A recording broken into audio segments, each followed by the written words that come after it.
Глава 17. Я не был в Мексике несколько месяцев. Все это время я работал над своими записями, и впервые за 10 лет учение Дона Хуана начало обретать для меня реальный смысл.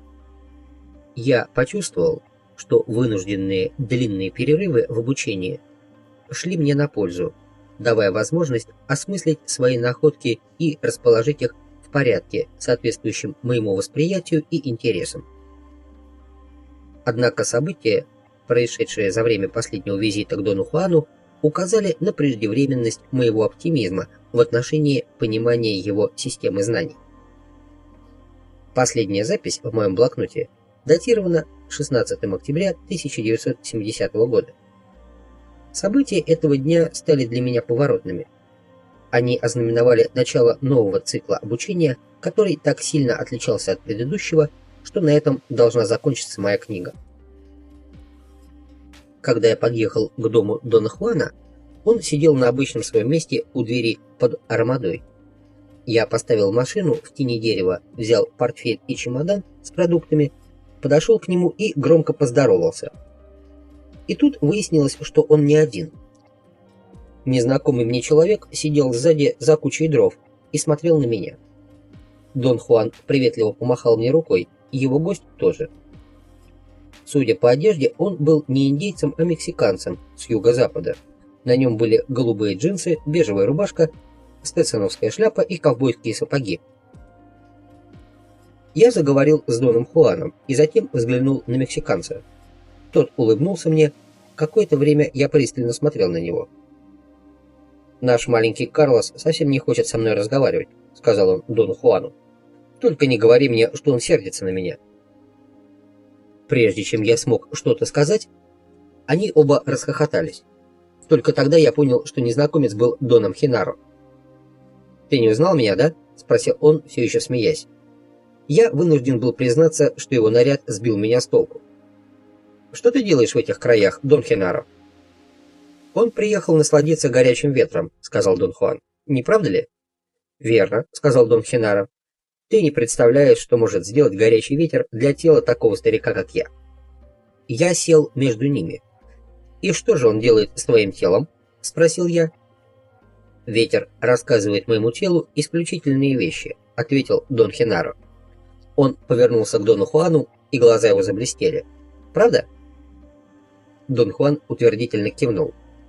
Я сказал им, что сезон горячих ветров Санта-Ана был худшим временем года для меня. И поэтому очень странно, что Дон Хенаро приезжал искать ветер, тогда как я убегал от него. «Карлос не переносит жары», — сказал Дон Хуан Дону Хенаро. «Когда становится жарко, он задыхается, как ребенок». «За что?» «Задыхается».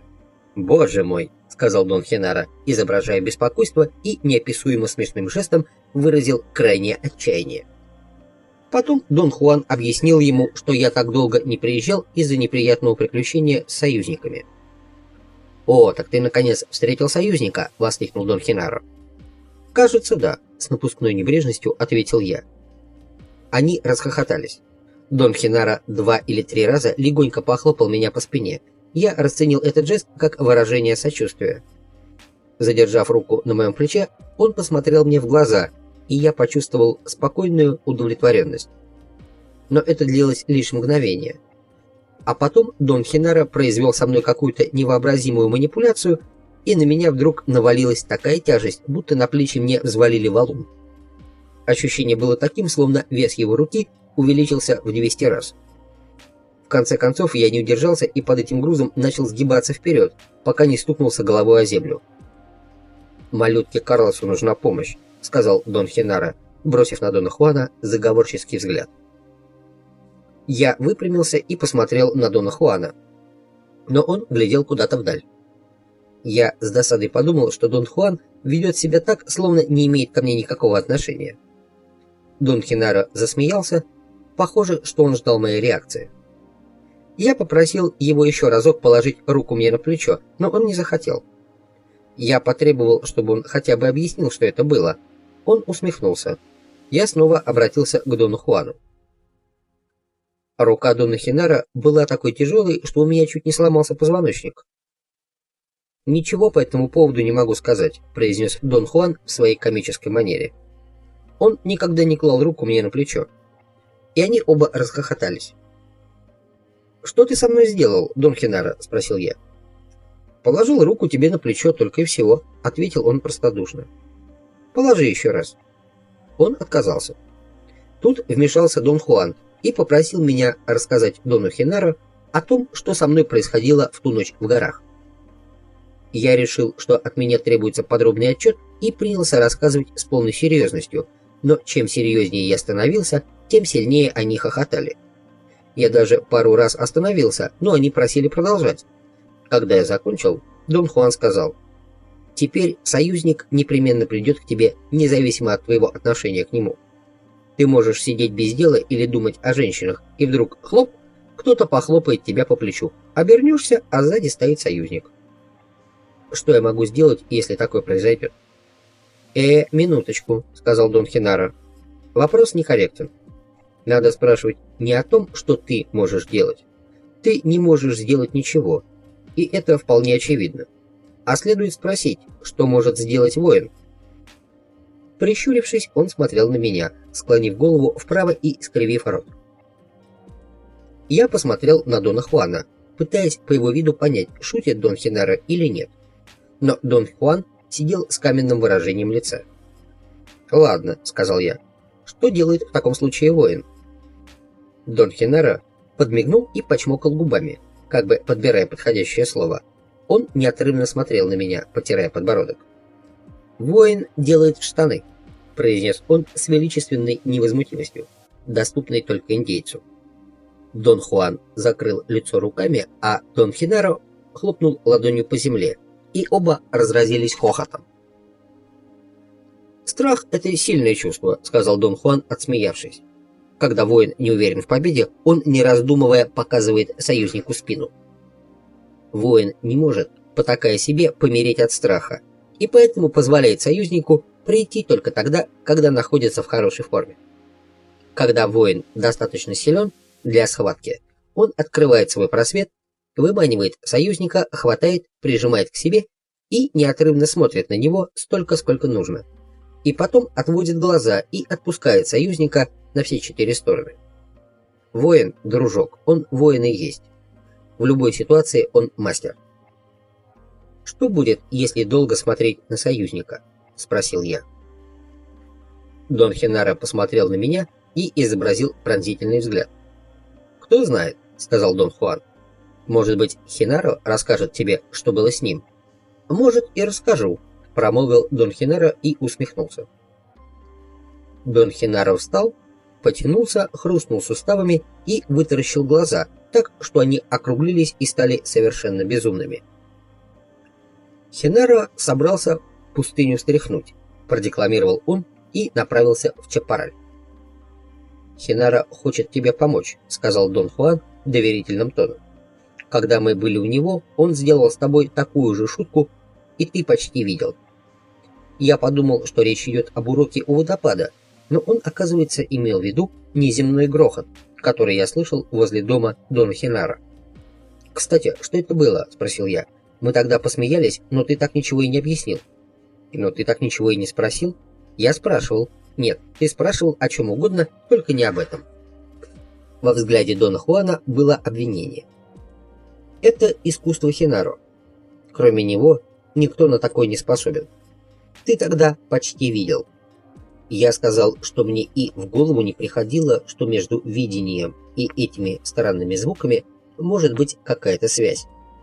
«А почему бы нет?» — спросил он решительно. «Я думал, что видение связано с глазами», — настаивал я. «Я никогда не говорил, что видение связано только с глазами», — сказал он, недоуменно покачивая головой.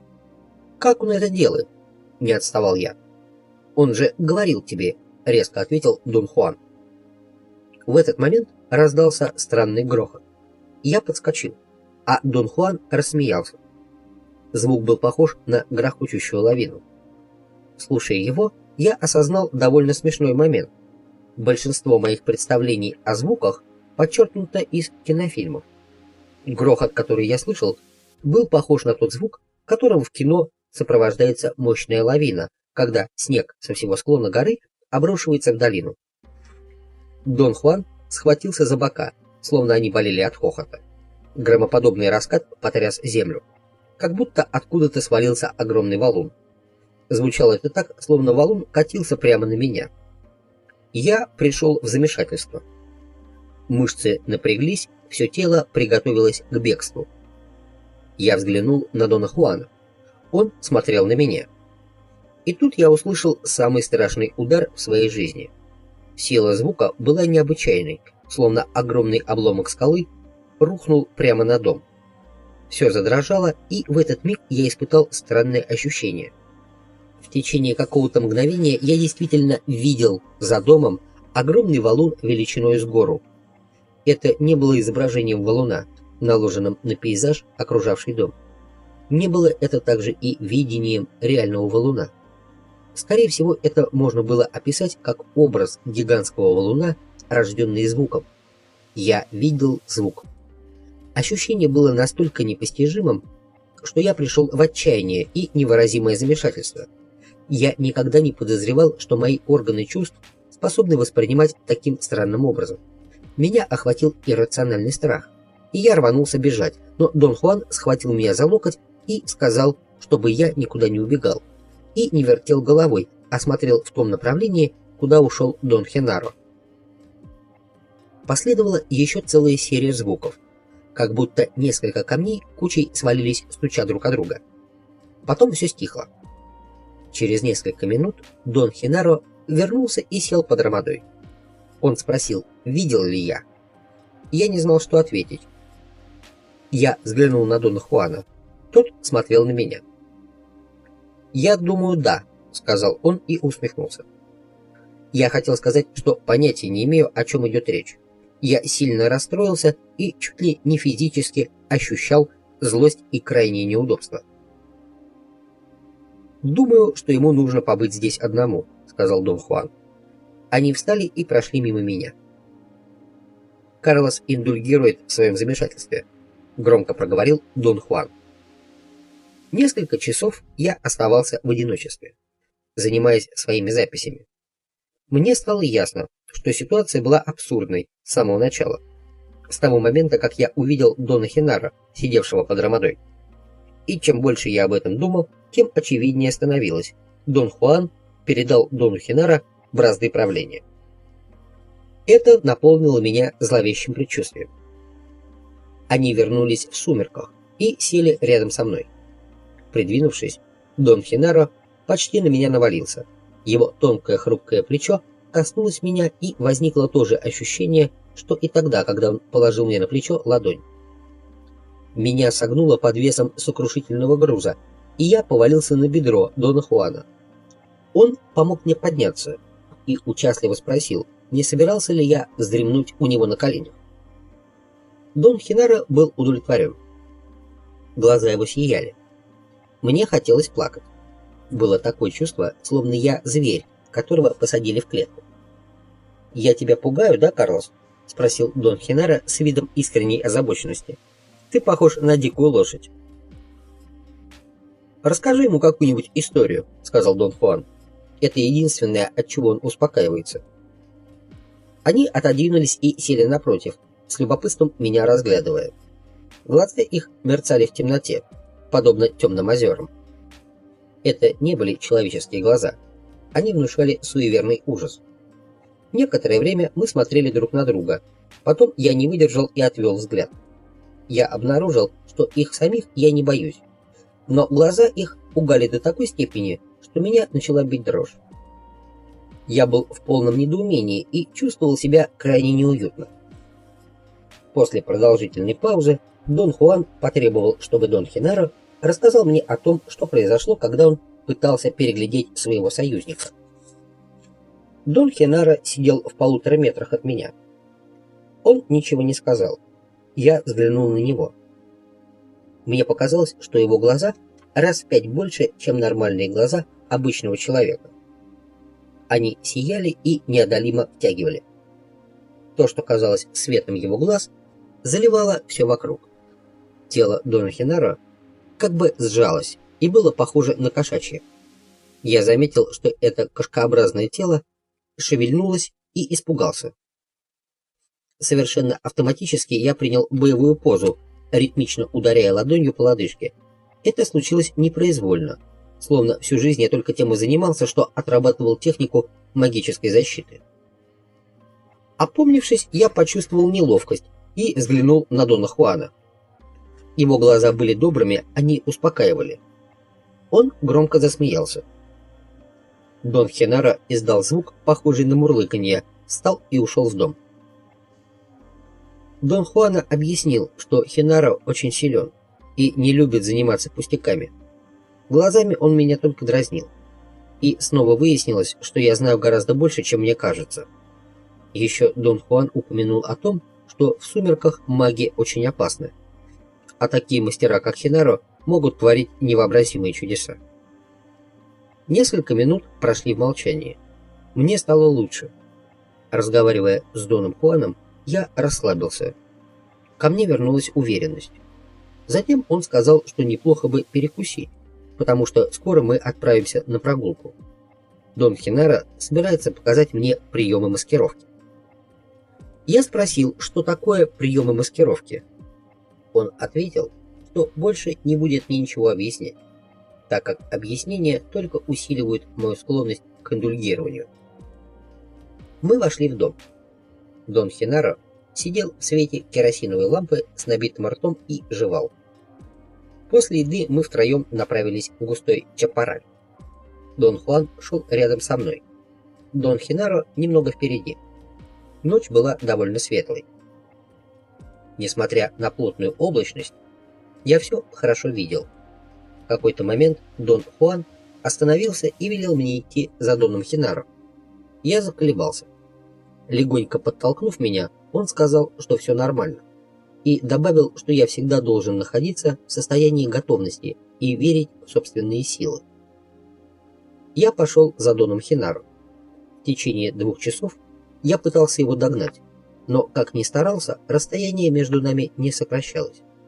Его силуэт все время маячил впереди. Иногда он исчезал, словно отпрыгнув с тропы в сторону, но лишь за тем, чтобы спустя мгновение вновь появиться все на том же расстоянии. Что же касается меня, то мне эта прогулка казалась бессмысленной. Было непонятно, к чему это вообще.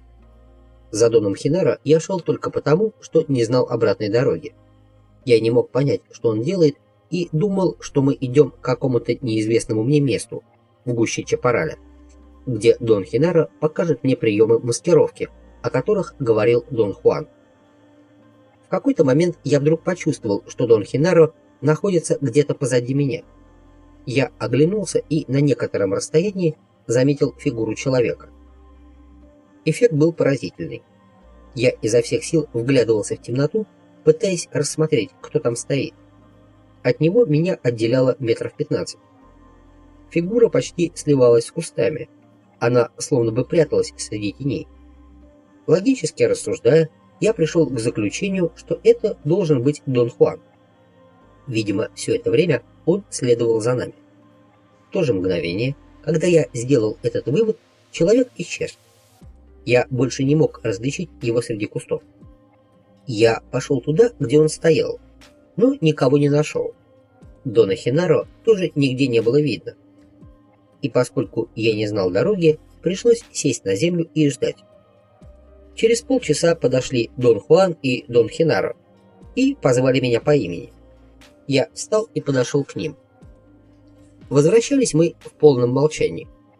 Мне это пошло на пользу, так как я был совершенно сбит с толку и чувствовал себя не в своей тарелке. Во мне проявилось что-то, о чем я не имел понятия. Я не формулировал мысли так, как привык это делать. Это обнаружилось, когда я сидел на тропинке. Садясь, я машинально глянул на часы. После этого мышление как бы выключилось. В сознании воцарилась полная неподвижность. Тем не менее, состояние было как никогда бодрым, восприятие ясным и четким. Это было безмыслие, сравнимое с полной беззаботностью. Казалось, что мир странно уравновешен В нем ничего нельзя было добавить или убрать. Когда мы пришли, Дон Хенаро расстелил циновку и лег спать. Мне очень хотелось обсудить с Доном Хуаном сегодняшние события, но он запретил мне разговаривать. 18 октября 1970 года. «Кажется, я понимаю, что Хенаро пытался со мной сделать прошлой ночью», — обратился я к Дону Хуану. Я сказал это, чтобы как-то его зацепить. Его упорное нежелание со мной разговаривать действовало на нервы. Дон Хуан улыбнулся и покачал головой, как бы соглашаясь со мной. Но его глаза при этом насмешливо блестели. «Что, ты думаешь, нет?» — выдавил я из себя. «Ну почему же нет? Конечно, да. Ты действительно понял, что Хенаро все время шел сзади. Однако понимание — это совсем не то. Его утверждение о том, что Хенаро все время шел сзади, меня поразило. Я попросил объяснить. «Твое сознание настроено так, что рассматривает все только с одной стороны», — сказал он. Он взял хворостину и начал двигать ею в воздухе. Он не рисовал в пространстве, а скорее делал движения, похожие на движения его пальцев. Когда он выгребает мусор из кучи семян, он как бы царапал и мягко колол воздух. Дон Хуан повернулся и взглянул на меня, но я недоуменно пожал плечами. Он придвинулся поближе и повторил движение, нарисовав на земле 8 точек. Обведя первую из них кружком, он сказал: «Ты здесь. Все мы здесь. Это чувственное восприятие. Отсюда мы начинаем». Он обвел кружком и еще одну точку, расположенную непосредственно над первой. Затем он несколько раз прочертил линию, соединявшую первую точку со второй, как бы изображая устойчивую связь. Есть, однако, еще 6 точек, с которыми, в принципе, человек может иметь дело. Но в большинстве своем люди о них даже не подозревают. Он ткнул хворостиной в линию на земле, соединившую первые 2 точки. Движение между этими 2 точками ты называешь пониманием. Это то, чем ты занят всю свою жизнь. И если ты скажешь, что понимаешь мое знание, то не сделаешь ничего нового. Потом он соединил некоторые из 8 точек между собой. Получилась вытянутая трапециевидная фигура, в которой было 8 центров с неодинаковым числом лучей. Каждая из оставшихся 6 точек — целый мир, подобно тому, как сенсорное восприятие и понимание образуют для тебя 2 взаимосвязанных и взаимообусловленных мира. «А почему их всего 8?» — осведомился я.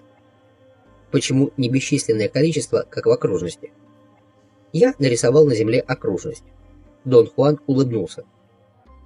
«Мне известно только 8 точек, с которыми человек может иметь дело. Наверное, на большее люди не способны. Причем я говорю иметь дело, а не понимать. Чувствуешь разницу?» Он сказал это таким шутовским тоном, что я засмеялся. Намек на мою манеру настаивать на точном определении слов был весьма определенным. «Твоя проблема в том, что ты непременно хочешь все понять. А это невозможно. Сводя все к пониманию, ты ограничиваешь свои возможности как человеческого существа. Твой камень преткновения остается там же, где был всегда. Поэтому за все эти годы ты, по сути, так ничего и не сделал. Безусловно, тебя удалось вытряхнуть из тотальной дремоты, но этого можно было бы добиться и другими способами при других обстоятельствах». После небольшой паузы Дон Хуан сказал мне, что нужно съездить к водному каньону. Когда мы садились в машину, Дон Хенаро вышел из дома и забрался на заднее сиденье. Мы проехали часть пути, а потом пешком спустились в глубокое ущелье. Дон Хуан выбрал место для отдыха в тени большого дерева. Мы сели, и он сказал: «Ты когда-то рассказывал, как вы с приятелем сидели и смотрели на высокий клен, с которого медленно падал лист. И твой приятель сказал, что никогда больше этот лист не упадет с этого дерева. Помнишь? Я помнил. Он сказал. Мы у подножия высокого дерева. Напротив еще деревья. Давайте посмотрим, как с верхушки вон того упадет лист. Он кивнул головой, предлагая нам смотреть. На другой стороне каньона стояло высокое дерево. Листья на нем высохли и были желтовато-бежевыми. Еще одним кивком головы Дон Хуан дал мне понять, что смотреть следует не отрываясь. Через несколько минут с самой верхушки дерева от ветки оторвался лист. Он медленно падал вниз, трижды ударившись о другие листья и ветки, прежде чем достиг земли. «Ты видел?» «Да». «Этот лист уже больше никогда не упадет с этого дерева, не так ли?» «Верно». «С точки зрения твоего понимания, это неоспоримая истина. Но только с точки зрения понимания. Смотри». Я машинально поднял глаза и увидел падающий лист. Он в точности повторил траекторию предыдущего. Казалось, я вижу телевизионный повтор. Проследив за волнообразным движением листа до того момента, как он коснулся земли, я привстал в надежде увидеть, сколько листьев лежит на месте его падения, 1 или 2. Но густая трава не позволила разглядеть, куда он упал. Дон Хуан засмеялся и велел мне сесть. «Смотри», — он кивнул головой на верхушку дерева. Опять падает и снова тот же самый. Третий лист падал точно так же, как и первые 2. Когда лист скрылся в траве, я уже знал, что сейчас Дон Хуан опять покажет на верхушку дерева. Не дожидаясь указания, я поднял глаза. Лист падал. Я осознал, что только в первый раз видел, как лист отрывается от ветки. Потом он только падал. Я сказал об этом Дону Хуану и попросил объяснить. «Я не понимаю, каким образом ты заставляешь меня видеть повтор того, что уже было. Что ты со мной делаешь?» Он засмеялся и не ответил. Я настаивал на том, что он должен рассказать мне, как это делается, поскольку с точки зрения моего разума такого не может быть. Он ответил, с точки зрения моего разума тоже, но он падает снова и снова. Потом он обратился к Дону Хинару. «Что, разве не так?» Дон Хинаро не отвечал, пристально глядя на меня. «Но это невозможно», — произнес я. «Ты прикован», — воскликнул Дон Хуан. «Ты прикован к своему разуму. Один и тот же лист падает снова и снова с одного и того же дерева только для того, чтобы ты отказался от попыток понять». Доверительным тоном он сказал мне, что с самого начала все складывалось как нельзя более удачно. Однако, как всегда, в самом конце моя мания все испортила, и я словно ослеп. Понимать тут нечего. Понимание — это лишь крохотная частичка, совсем крохотная. Дон Хинаро встал. Они с Доном Хуаном обменялись быстрыми взглядами, потом Дон Хуан уставился в землю перед собой. Дон Хинаро подошел ко мне, встал напротив и начал синхронно взмахивать обеими руками. Вперед-назад, вперед-назад. «Смотри, Карлос», — сказал он, — «смотри, смотри». Он издал странный резкий звук, словно что-то оборвалось. В то же мгновение в животе моем возникло ощущение пустоты. Это было ужасно мучительное чувство падения. Не болезненное, но очень неприятное и изнурительное. Через несколько секунд оно исчезло. Остался только странный зуд в коленях. Но за эти секунды произошло еще одно непонятное явление. Я увидел, что Дон Хинаро стоит на вершине одной из высоких гор, до которых было никак не меньше 1,5 километров. Это продолжалось не более 10 секунд, и случилось настолько неожиданно, что я не смог разглядеть деталей. Это была то ли фигура в рост человека на вершине горы, то ли уменьшенное изображение Дона Хинара, наложенное на перспективу. Я даже толком не понял, он ли это вообще. Хотя пока длилось это видение, я был совершенно уверен, что вижу именно Дона Хинаро, стоявшего на вершине горы. Но в то мгновение, когда я подумал, что невозможно увидеть человека с расстояния почти 20 километров, видение исчезло. Я повернулся, чтобы посмотреть на Дона Хинара, но его не было. Мое недоумение было невообразимым, вполне под стать происходящему. Я был совершенно сбит с толку. Дон Хуан велел мне сесть на корточки и прижать колени к груди, а руки к нижней части живота. Мы сидели молча, а потом он сказал: «Я ничего не буду тебе объяснять. Чтобы стать магом, нужно действовать. Все остальное ни к чему». Он посоветовал мне немедленно уехать, потому что Хинара, чего доброго, еще прикончит меня своими попытками мне помочь. «Ты собираешься изменить направление», — сказал он, — «и вот-вот разобьешь свои оковы». Он сказал, что нечего было понимать в действиях его и Хинара, и что магия вполне способны совершать такие необыкновенные вещи. «Хинара и я действуем отсюда», — сказал он, указывая на один из центров в своей диафрагме. «А это не центр понимания. И все же ты знаешь, что это такое». Я хотел сказать, что понятия не имею, о чем он говорит, но он не дал мне на это времени. Встал и сделал знак следовать за ним. Он пошел необыкновенно быстро, и я, пыхтя и потея, старался не отставать от него. Когда мы сели в машину, я огляделся в поисках Дона Хинара. «Где он?» — спросил я. «Ты знаешь, где он», — резко ответил Дон Хуан. Прежде чем уехать, я посидел с ним, как делал это всегда. Мне непреодолимо хотелось попросить разъяснений. Как говорит Дон Хуан, объяснение — это в действительности мое индульгирование.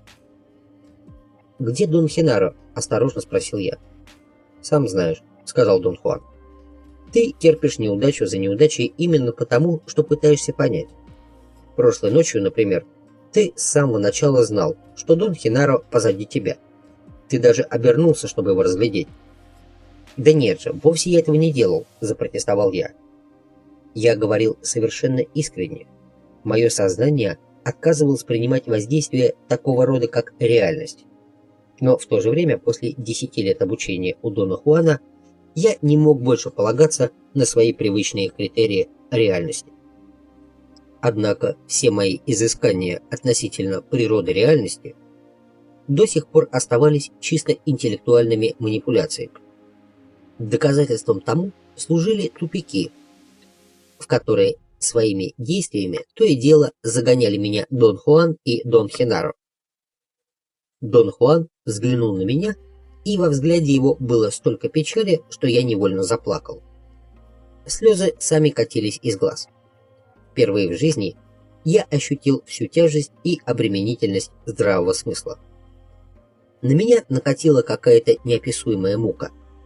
Я непроизвольно застонал и обнял его. Он быстро ударил меня костяшками пальцев по макушке. Я почувствовал, как вниз по позвоночнику пробежала волна. Это немного меня отрезвило.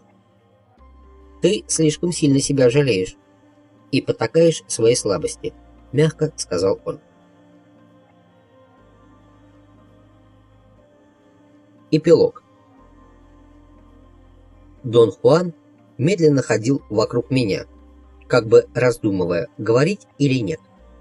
Дважды он останавливался, но, казалось, передумывал. Наконец он остановился и сказал: «Вернешься ты или нет, совершенно неважно. Однако теперь ты должен жить как воин. Ты и раньше об этом знал. Но в твоем нынешнем положении ты уже обязан использовать нечто такое, на что раньше не обращал внимания. Но за это знание тебе пришлось бороться. Оно не свалилось на тебя с неба, и его не преподнесли тебе просто так. Тебе пришлось силой добывать его из самого себя. Но все равно ты остался тем же, чем был, светящимся существом. И так же, как и всякий человек, ты по-прежнему подвержен смерти. Когда-то я говорил тебе, что в светящемся яйце невозможно изменить ничего». Он немного помолчал. Я знал, что он на меня смотрит, но избегал его взгляда. «И в тебе действительно ничего не изменилось», — сказал он.